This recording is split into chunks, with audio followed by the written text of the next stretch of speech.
دەڵێن میهرەبانی پێویستە دابەخرێت. ڕەنگە ڕاست بکەن، چونکە لێرە مرۆڤایەتی پێوەرە نەک گیرفانی نەخۆش. بەڵێ پێویستە دابەخرێت، چونکە لەم سەردەمەی کەوا بازرگانی بە ئازارەکانی خەڵکەوە دەکرێت، پزیشکە پسپۆڕەکانی میهرەبانی نەخۆش تەنها بە 12,000 و کەمتر دەبینن.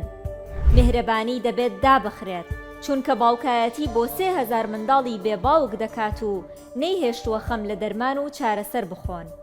دەبێت دابەخرێت، چونکە ئەو نەشتەرگەریەی کە لە شوێنی تر بە ملیۆنێک و زیاترە لای پزیشکانی میهرەبانی تەنها بە 600,000. میهرەبانی پێویستە دابەخرێت، چونکە لە هەموو بۆنە نیشتیمانی و ئاینیەکاندا دەرگای بە خۆڕایی کردوتەوە و ئۆفەر پێشکەش بە نەخۆشەکانی دەکات.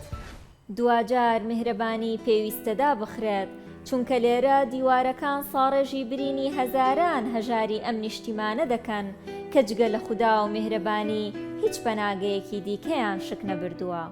خۆ ئەگەر تاوانی میهرەبانی خزمەتکردن بە نیشتیمان و گەڕانەوەی ئومێدە بۆ نەخۆشی هەژار، ئەوە شانازی بەم تاوانەوە دەکات و ئامادەیە بۆ بەردەوام بوون لەم خزمەتە هەموو باجێک بدات.